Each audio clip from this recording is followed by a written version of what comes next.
나가면 있고 안 나가면 없다. 함께 서로를 보면서 한번 격려할까요? 시작. 나가면 있고 안 나가면 없다. 올해의 우리 표 또 캠페인입니다. 함께 힘써 복음 전가하는 성도들 되시길 바랍니다. 우리는 2월 한 달 동안 우리 교회, 우리 신앙생활은 어디로 가는 신앙생활인가 하는 걸 한 달 동안 계속 살피고 있습니다. 이 시간은 네 번째, 우리는 어디로 가야 되는가 하는 시간을 가지려고 합니다. 위로. 우리를 만나면 누군가 좀 위로받으면 좋겠어요. 날 만나는 사람이 나 때문에 힘을 얻으면 좋겠고, 날 만나는 사람이 나 때문에 감동받으면 좋겠고, 우리 교회 때문에 사람들이 은혜 받고 감동받는 교회, 우리 그런 교회를 함께 만들어가는 성도들 되시기를 바랍니다. 한국에서도 번역되고 일본에서도 이렇게 베스트셀러이기도 한 빙점이라고 하는 소설이 있습니다. 한국에서는 이제 드라마로도 방영이 되었지요. 미우라 아야코라는 분이 쓴 책이고, 이분은 99년도에 77세의 일기로 이제 하나님의 부르심을 받은 분입니다. 이분은 20대 중반에 폐결핵을 앓습니다. 그리고 얼마 뒤에 척추골량증이라고 척추 안에 종양이 자라는 병을 앓아요. 그래서 오랫동안 침대에 누워있는 생활을 합니다. 질병과 고독, 외로움, 이제 그 싸움 가운데에 이제 글을 씁니다. 오늘날 친구가 와서 예수님을 증거해서 침대에서 예수님을 이제 믿게 됩니다. 1999년 77세의 일기로 하나님의 부르심을 받을 때에 그 중에도 직장암으로 또 고생을 해요. 노년에는 파킨슨 병으로 고생을 하다가 부름을 받습니다. 20대 중반부터 죽을 때까지 평생 암과 질병과 싸우다가 그렇게 생을 마감을 합니다. 이분이 죽기 직전 인터뷰를 보면 당신에게 인생은 뭡니까? 20대 중반부터 지금까지 평생을 누워서 지내는데 당신에게 인생은 뭡니까? 이렇게 물어요. 이때 이렇게 이야기합니다. 질병이 나에게서 빼앗아간 것은 건강뿐입니다. 대신 나는 신앙과 생명을 얻었습니다. 이렇게 이야기해요. 놀라운 말 아닙니까? 그리고 덧붙여서 이야기합니다. 한 사람의 생을 마감한다는 것은 그가 쌓아온 일을 보지 말고 그가 함께 있었던 사람과 나눈 시간을 보십시오 라고 말합니다. 그러니까 병들어 죽기 직전까지 내가 함께 신앙을 나눈 사람, 나와 함께 있어준 사람, 나와 함께 기도해 준 사람, 그 사람이 내 인생이었다라고 말하는 겁니다. 그 사람 옆에 있었던 많은 사람들, 위로해 줬던 사람 아니겠습니까? C.S. 루이스가 쓴 고통의 문제라는 책을 보면 고통이 뭡니까? 라고 물을 때 고통은 하나님께서 우리 귀에다 대고 크게 말씀하시는 음성이다. 메가폰을 잡고 우리 귀에 대고 내 이름을 부르는 게 고통이다라고 정의 내립니다. 하나님의 말씀하심을 듣는 거죠. 우리 흔히 시험거리라고 말하지 않습니까? 시험 받았어, 시험거리 있어, 너무 이렇게 힘들어, 난 너무 버거운 것 같아. 여러분 그걸 불평, 불만으로 해석하면 밑도 끝도 없어요. 근데 그걸 하나님의 음성, 나에게 말씀하시는 하나님의 음성으로 들으면 우리는 거기서 하나님 뜻을 발견할 수 있습니다. 우리가 읽은 이 사도행전 20장 1절에서 12절은 이제 바울이 3차 전도 여행을 정리하면서 다시 자신을 파송했던 수리아 안디옥으로 돌아오는 여정을 쓴 이야기입니다. 여정이 잘 풀리는가 싶은데 도시마다 자기를 핍박하고 박해하고 오늘도 해하려고 하는 공모들이 있습니다. 그냥 잘 와서 마게도냐 오고 헬라 와서 그리고 배 타고 건너오면 끝입니다. 근데 그 일을 못합니다. 또 누군가 방해합니다. 나는 왜 하는 것마다 안 되지? 라고 말하잖아요. 그 일들을 가볍게 뛰어넘습니다. 예배를 드다가 사람이 죽습니다. 삼장에서 뚝 떨어져 죽습니다. 가보니까 죽었어요. 여러분 뭐라 하시겠습니까? 그러니까 예배 드리지 말자고 했잖아요. 그러니까 오늘은 안 좋은 날이라고 말했지 않습니까? 누군가 예배를 드리고 나가면서 계단에서 굴렀어요. 팔이 부러지고 다리가 부러졌습니다. 그러니까 교회를 바꿔야 된다고 말하지 않았습니까? 그러니까 이렇게 해야 된다고 하지 않았습니까? 내가 얼마나 말했습니까? 아마 대부분 그렇게 말씀하실 거예요. 그보다 더한 일, 예배 때 사람이 죽었어요. 근데 이 일이 교회 시험이 돼가지고 교회가 흩어지고 무너지는 것이 아니고 이 일 때문에 교회가 위로를 받았다는 거예요. 오늘 여러분 우리는 말씀 들으면서 시험거리도, 우리에게 찾아온 시험거리도 위로와 은혜가 되는 것을 기억하시길 바랍니다. 시험을 받고 있는 누군가에게 우리가 위로와 은혜가 되기를 하나님께 기도하시기를 바랍니다. 우리가 나가야 할 길, 우리 온상교회가 나가야 할 길, 우리 성도들이 이번 한 주가 보내시면서 우리는 어떤 삶을 살 것인가, 누군가에게 다가서서 위로가 되는 삶, 그 삶을 기대하시고 바라시고 소원하시는 우리 성도들 되시길 바랍니다. 위로를 뭘로 표현할 수 있을까요? 여러분 뭐가 위로라고 생각하십니까? 전 위로를 이렇게 말하고 싶어요. 입이 가고 손이 가고 발이 가면 위로가 됩니다. 교회 용어로 빌리면 입이 신방하고 손이 신방하고 발이 신방하면 그 사람은 위로받습니다. 그래서 위로받는 것을 다르게 말하면 감동을 받는 것이라고 말할 수 있습니다. 모 방송에서 했던 미스 트롯인가요? 하는 프로그램이 있습니다. 거기에 양지은 씨라는 분이 1등을 했어요. 많은 사람들은 실력에 대해서 이렇게 이야기를 많이 했습니다. 근데 그분이 1등한 배경을 보면 방청객과 일반 시청자들이 투표를 많이 해서 그 점수가 높았다, 이렇게 이야기를 했어요. 그게 한 신문 기사에 실렸습니다. 왜 사람들은 그렇게 그 사람에게 이렇게 표를 던졌을까요? 실력이 아닌 다른 것에 표를 던졌어요. 알고 보니까 아버지는 이렇게 말기 심부전증으로 생명이 위독할 때에 20대의 딸이 이렇게 아버지에게 신장을 이식을 해주었어요. 그 뒤로 판소리를 하는데 배에 힘이 안 들어가서 판소리도 그만두고, 노래를 부르고 싶은데 배에 힘이 안 들어가서 노래도 안 나온다는 거예요. 그렇게 잊혀진 삶을 살다가 다시 노래하고 싶어서 제주도에서 전라도까지 배를 타고 오랫동안 다녔던 이야기, 그 스토리가 전해지면서 실력보다 그 스토리에 사람들이 표를 던졌다 이야기했습니다. 제가 그 기사를 읽고 난 다음에 이런 생각을 했습니다. 우리 인생을 살면서 우리가 가진 실력보다 더 크게 뭔가를 얻을 때가 있지 않습니까? 우리가 가진 그 어떤 것보다 훨씬 더 많은 것을 얻을 때가 있지 않습니까? 우리 그때 어떤 마음입니까? 그게 감동이지요. 그게 인생의 위로 아닙니까? 10시간 일했지만 15시간 일한 것처럼 무언가 인생의 보상이 올 때에 그게 기쁘고 즐겁지 않습니까? 바울이 다시 수리아 안데오로 돌아오는 과정 속에 제일 많이 했던 일이 뭐냐면 손이 가고 입이 가고 발이 신방하는 일을 제일 많이 했습니다. 1절을 보면 소요가 그침에 바울은 제자들을 불러 권한 후에 작별하고 떠나. 2절 그 지방으로 다녀가며 여러 말로 제자들에게 권하고. 그리고 3절에 보면 거기 석 달 동안 있다가 성경 나오지 않지만 권하고 배 타고 수리아로 가기로 했다. 바울이 다시 돌아오면서 제일 많이 했던 일이 뭐냐면 권했다 이 말입니다. 권했다는 말은 위로하고 격려했다는 말입니다. 위로와 격려를 받은 사람의 특징이 뭔지 아십니까? 사람이 다시 세워집니다.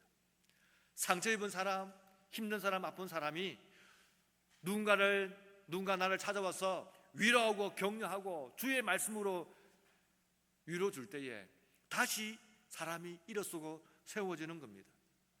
받는 사람 입장에서는 그걸 감동이라 부르고, 주는 사람 입장에서는 위로와 격려라고 말하는 겁니다. 사람을 세우는 것은 위로와 격려입니다.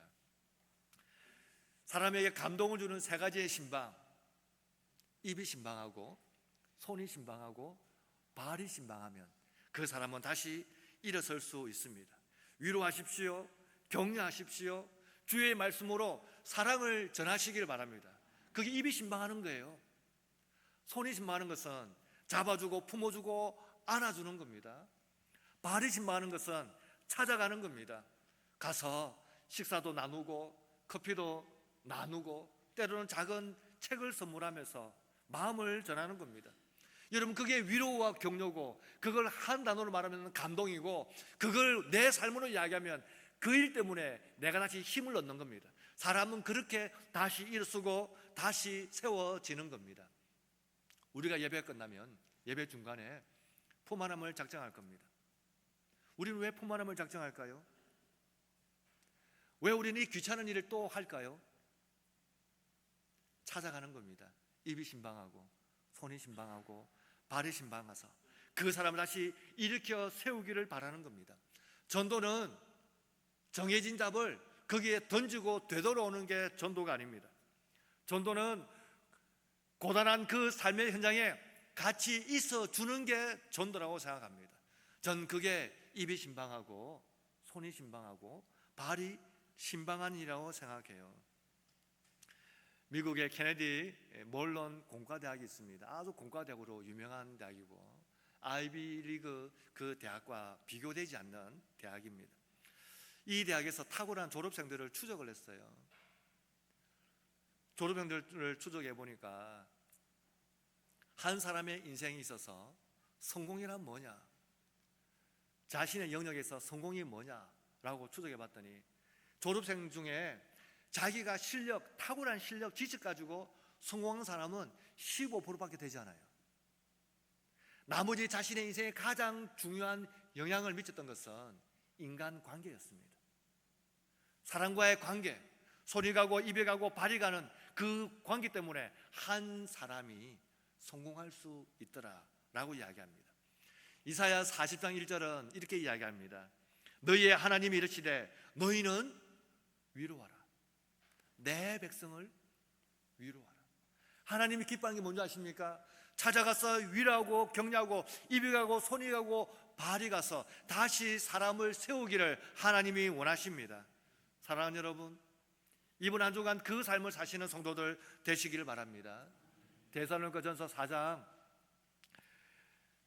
19절을 보면 18절을 보면 그러므로 이러한 말로 서로 위로하라. 주님 다시 오실 텐데, 오실 때 함께 부름받을 텐데 그때를 기다리면서 서로 위로하라.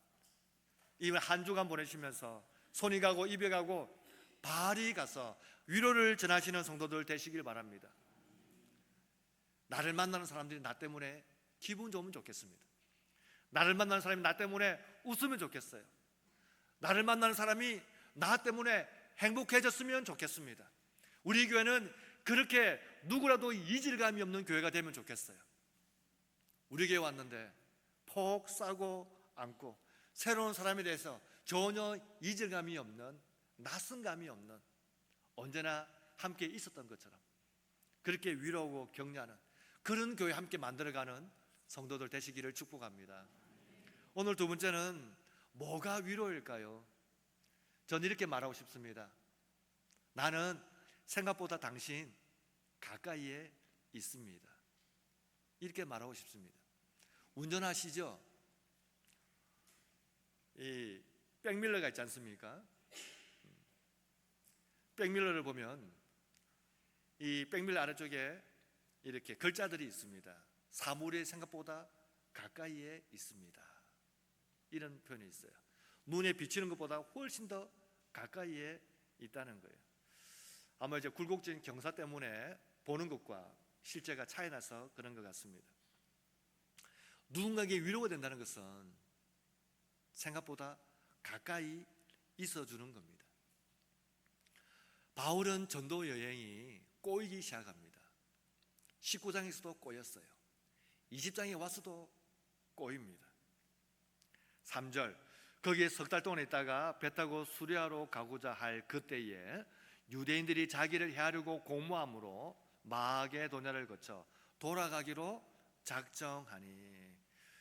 갔다가 헬라로 갔다가 배 타고 가면 끝입니다. 너무 길이 수월한데 유대인들이 방해를 해서 다시 거꾸로 왔던 길을 되돌아 올라가서 육지로 둘러와야 되는 이런 긴 길을 가야 됩니다. 우리가 뭘 계획했다가 잠시 그 계획을 수정하는 것도 우리는 불편합니다. 여러 사람이 움직일 때에 뭔가 계획을 바꾸면 이러쿵저러쿵 계획이 많아서 그냥 그만둬, 그냥 원래대로 할래, 고집스럽게 말을 하기도 합니다. 근데 바울의 말을 보십시오. 계획이 정반대로 되어버렸습니다. 이때 바울은 이렇게 이야기합니다. 돌아가기로 작정하니. 성경은 작정 이 말이지만 굳이 다른 단어를 쓴다면 결심도 되겠지만 조금 더 풀어 쓴다면 이렇습니다. 돌아가면 되지. 부드러운 뉘앙스예요. 강한 어조로 돌아가겠어 라고 말하는 게 아니에요. 배 타고 건너면 끝인데 다시 한참을 돌아가는데 너무 귀찮아, 힘들어, 어려워, 왜 안 돼? 라고 말하지 않고 그럴 수도 있지. 돌아가면 되지. 돌아가면 되지. 그게 뭔 대수라고. 흔히 인생을 길에다가 비유하지 않습니까?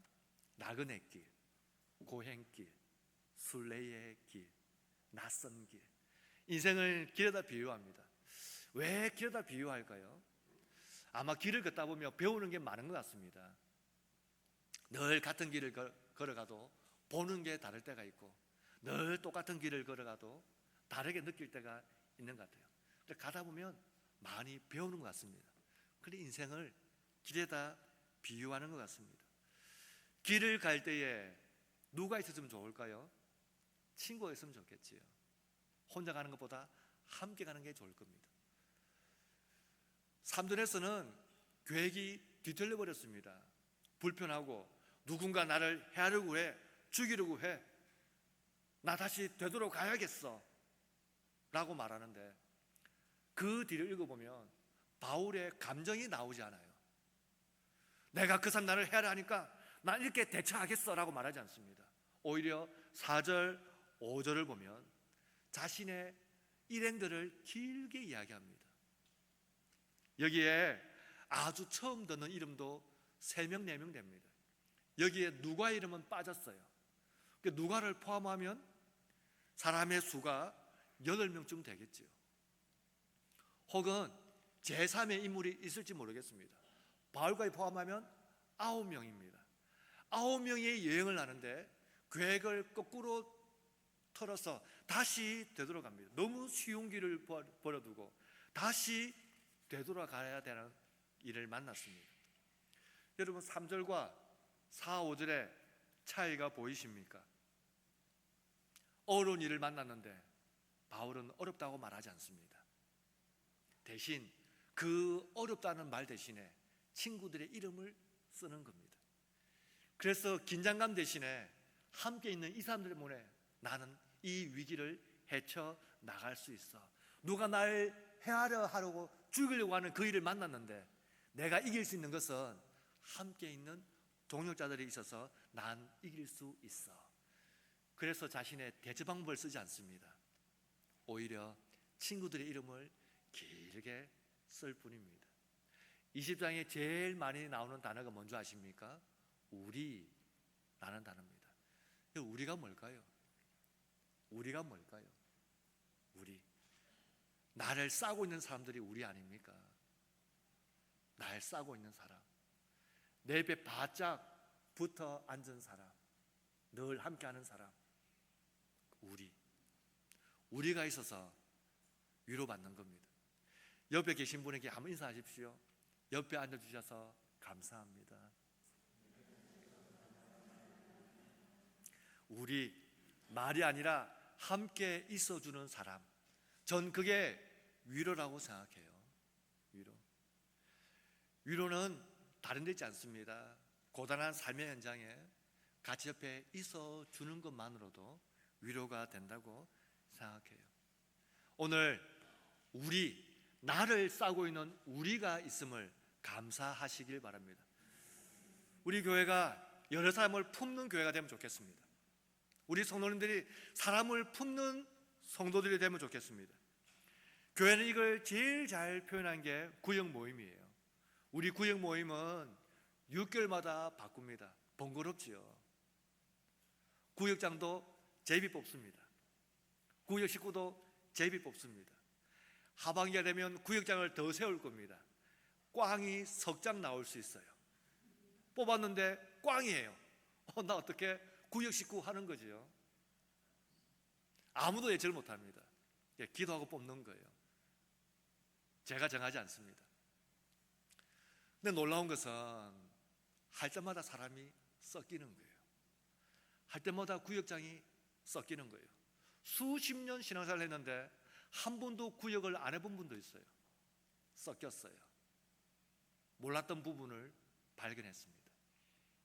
참 어색하고 낯설었는데 속마음을 아니까 감동받았어요. 우린 이걸 위로라고 말하지 않습니까? 사랑하는 여러분, 누군가에게 이렇게 이야기하십시오. 내가 생각보다 당신 가까이에 있습니다. 바울이 위기를 만났을 때에 위기 탈출 방법을 쓰지 않아요. 누군가 나를 죽이려고 하는데 그 죽음을 모면할 방법을 쓰지 않습니다. 대신 친구들 이름을 쓰는 거예요. 이들이 있어서 내가 이길 수 있는 거야. 오늘 예배하는 성도 여러분, 우리에게도 이 마음 가득한 교회, 이 마음 전하는 구역, 이 마음 나누는 성도들 되시기를 바랍니다. 이번 한 주간 보내시면서 누군가에게 내가 생각보다 너 가까이에 있어, 함께 기도해 줄게, 이렇게 전하시는 성도 되시기를 바랍니다. 오늘 마지막 한 가지만 더 살핀다면, 교회에 시험이 왔어요. 예배 때 사람이 죽었습니다. 상상 못할 일 아닙니까? 우리는 이제 2층이 있습니다. 3층에서 뚝 떨어졌어요. 쿵 했겠죠. 놀라가지고 두리번 그랬겠죠. 한 청년이 떨어졌어요. 떨어졌으니까 아마 어딘가에 크게 부러졌거나 충격으로 죽었겠죠. 가보니까 죽은 겁니다. 9절입니다. 유독을 하는 청년이 창에 걸터 앉아 있다가 깊이 졸더니 바울이 강론하기를 더 오래하며 졸음을 이기지 못하여 3층에서 떨어지거늘 일으켜보니 죽었는지라. 이게 지금 상상하기가 참 어려워요. 여러분, 가끔 이런 일을 만날 때가 있습니다. 예배 중에 졸다가 다리를 허공에 휘젓는 분이 있어요. 하다가 어이구 놀래라. 그 느낌 비슷한 거예요. 쿵 하고 떨어지는 겁니다. 누가는 이 일을 참 덤덤하게 씁니다. 소란이 일어났다. 난리 법석이었다. 누가 그때 이런 말 했다. 누가 바울을 말렸어야 했다. 바울이 더 설교하지 못하도록 좀 이렇게 시간을 좀 그만하고 자야 된다고 말했어야 됐다. 여러분이라면 할 말이 얼마나 많겠습니까? 우리가 교회에서 밥을 먹다가 돌을 씹을 때가 있다고 가정한다면, 아마 그 돌 씹었을 때에 치아가 상했다면 아마 그 가족분이 온 교회다 대고 말했을 겁니다. 그러니까 내가 농협 쌀 말고 다른 메이커 사자고 했잖아. 내가 직접 어디에 있는 경기도에 있는 쌀 가져오자고 이야기했잖아. 기계 바꾸자고 했잖아. 우리는 온갖 말을 다 할 겁니다. 말 많았겠죠. 말 많았을 겁니다. 이재철 목사님이라는 분이 쓴 책 중에 회복의 목회라는 책이 있어요. 아주 오래된 책이에요. 제가 신대원 다닐 때 읽었던 책이기도 합니다. 그 책의 중간에 보면 이런 토막의 이야기가 나옵니다. 교회를 개척하고 매년 전교인 수련회를 가졌어요. 수련회를 가진 지 한 5년, 6년쯤 되었을 때에 초등학교 저학년 이름도 나와요. 정민홍이라는 아이가 그 강당 뒤에서 떨어졌는데 죽었어요. 깜짝 놀란 일 아닙니까? 이 강당 뒤가 뭐 있습니까? 아무것도 없어요. 굳이 있다면 뭐 장털쯤 있겠지요. 아이가 죽었어요. 급하게 병원 가니까 이미 사망한 겁니다. 그러니까 교회가 막 난리가 났습니다. 이분의 책을 보면 나는 이제 목회를 그만해야겠다 라고 결심을 했다고 해요. 근데 그 뒤를 보면 놀란 충격 몇 가지를 씁니다. 온갖 소리가 다 있었다고 해요. 온갖 소리가 다 있었다. 그런데 이 일을 정리하고 놀란 일 5가지가 있다 이렇게 이야기했습니다. 첫 번째가 뭐냐? 전교인 수련회에 아이가 죽어서 놀랐다는 거예요. 두 번째는 사고 이후에 아이의 부모님이 이 일을 대처하는 방법을 보고 놀랐다는 겁니다. 세 번째는 장례식 때에 아이의 아버지가 읽은 감사기도 5가지가 있어요. 그 5가지를 듣고 놀랐다는 거예요. 첫 번째, 죄 짓기 전에 하나님의 부르심, 죄인인데 세례받게 하심 감사, 믿음의 가정에 자녀 주심을 감사, 세상을 더 알기 전에 하나님을 노래하다가 불러주셔서 감사, 지금은 떠난 자리가 크지만 하나님이 다시 채워주실 것을 믿어서 감사.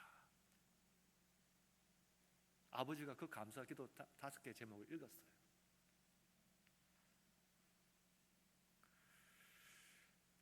그리고 감사가 장례식 마치고 돌아왔을 때에 그 부부가 강대상에 정성껏 꽃을 준비를 한 걸 보고 온 교인들이 깜짝 놀랐다는 겁니다. 마지막 5번째 감사가 교회가 시험 들어서 쪼개질 줄 알았는데 교회가 부흥되더라는 거예요. 그걸 보고 놀랐다. 5가지의 놀란 일을 쓴 일이 있습니다. 다시 성경으로 돌아가면 예배 중에 사람이 죽었어요. 시험거리 아닙니까? 우리가 다 예배하다 누가 심장마비가 왔다면 우리도 깜짝 놀라지 않겠습니까? 바울이 이렇게 이야기합니다. 10절에 바울이 내려가서 그 위에 엎드려 그 몸을 안고 말하되 떠들지 말라. 떠들지 말라. 생명이 그에게 있다. 아무 말 하지 마라.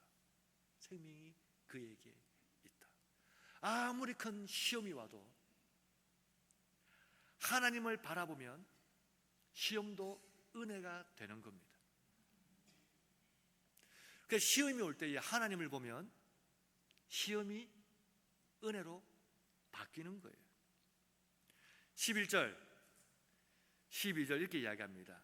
사람들이 살아난 청년을 데리고 가서 적지 않게 위로를 받았더라. 저는 이 위로라는 단어에 동그라미를 치고 계속 생각을 해봤어요. 뭐가 위로일까요? 야 신기하네, 야 대단하네, 너 죽었을 때 어디 있었냐, 이런 게 호기심일까요? 위로가 뭘까요? 뭐가 위로일까요? 죽을 일을 만나도 하나님께 시선을 두면 시험거리가 은혜로 바뀌는구나, 아 그렇구나, 우리도 마찬가지구나 라는 겁니다. 2000년이 지난 지금 우리도 마찬가지입니다. 죽을 것 같은 시험거리 만났을 때에 하나님을 바라보면 시험이 위로가 바뀐다는 것을 믿으시기를 바랍니다. 세월이 지나도 하나님의 기적은 바뀌지 않습니다. 그때 기적이 일어났다면 오늘 똑같은 일을 겪는 우리에게도 하나님은 동일하게 은혜를 베풀어 주시는 것을 믿으시기를 바랍니다. 그런 신앙생활을 가졌으면 좋겠습니다. 우리 성도들이 이런 믿음 생활을 하면 좋겠습니다. 예레미야 31장 25절에 이는 내가 그 피곤한 심령을 상쾌하게 하며 모든 연약한 심령을 만족하게 하였습니다. 여러분, 피곤한 심령이 머리가 띵한 심령 아닙니까? 뿌여가지고 몸이 깨어나지 않아요. 근데 하나님이 복 주시는데 상쾌함을 주시는 겁니다. 맑은 마음을 주신대요. 하나님의 위로죠. 우리 인생 여러분 시험길을 안고 계신 분 계시지요? 시험결을 가지고 있는 분은 우리를 만날 겁니다. 그분에게 무엇이 위로가 될까요? 하나님을 함께 바라봄, 함께 바라봄, 함께 바라봄이 우리 인생의 위로가 되는 것 전하시는 성도들 되시기를 바랍니다. 이번 한 주간 보내시면서 여러분, 큰 일이나 작은 일이나 하나님의 능력은 동일한 것을 기억하십시오. 누군가에게 위로가 되는 삶이면 좋겠습니다. 누군가에게 위로가 되는 교회가 되면 좋겠습니다. 누군가에게 따뜻한 감동을 주는 교회가 되면 좋겠습니다. 입이 가고 손이 가고 발이 가는, 그래서 우리가 품은 영혼이 하나님께 안길 수 있도록 그렇게 기도하고 이 한 주간을 감당하는 모든 주의 종들 다 되시기를 축복합니다. 우리 한번 하나님께 기도합시다. 바울처럼 따뜻한 권면과 위로의 말로 낙심한 영혼들 일으키게 주시옵소서. 우리 교회가 죽어가는 영혼들을 예수의 생명으로 살려내는 통로가 되게 주옵소서. 불신 가족, 지인들의 영혼을 위해 기도하고 복음의 감동을 나누게 주옵소서. 이제 우리 기도 끝나면 품 품을 텐데 기도하고 전할 때에 담대케 하여 주시옵소서. 우리 주 한번 외치고 하나님께 기도하도록 하겠습니다. 주여, 하나님 아버지 은혜를 감사합니다. 하나님 아버지 이 시간 하나님께 간구하며 기도합니다. 바울처럼 따뜻한 권면과 위로의 말로 낙심한 영혼을 일으키는 세우는 교회가 되게 하여 주시고 우리가 그런 기도 생활이 되게 하여 주옵소서. 하나님, 유도구를 살려 위로를 얻게 하신 성령의 역사가 오늘 우리에게도 동일하게 일어나게 하여 주옵소서. 우리 교회가 죽어가는 영혼들을 예수의 생명으로 살려내는 통로가 되게 하여 주옵소서. 불신 가족, 지인들의 영혼을 위해 기도하고 복음의 감동을 나누게 하여 주옵소서. 품안함을 작정할 겁니다. 기도하고 전할 때에 하나님 아버지 위축되지 않으며 담대히 증가할 수 있도록 성령님 함께하여 주시옵소서. 하나님 아버지, 오늘 말씀처럼 위로와 감동, 격려와 감동을 전하는 누군가 옆에 있어주는, 가까이 다가서는, 함께 있는 우리가 되게 하여 주옵소서. 이 지역사회에 우리가 가까이에, 시험든 누군가에게 우리가 가까이에, 힘든 누군가에게 우리가 가까이 있음을 알고 위로와 감동을 나누는 우리 성도들 온산교회 되게 하여 주시옵소서. 이 시간 품안음을 작정하려고 합니다. 우리가 10개월 동안 가슴에 품어 하나님께로 옮겨드리기를 원합니다. 하나님 도우시고 함께하여 주시옵소서. 예수님의 이름으로 기도드립니다. 아멘. 이 시간은 주보 사이에 드린 품안음 작정서가 있습니다. 여러분 아마 미리 다 작정하셔서 써오신 분도 계실 텐데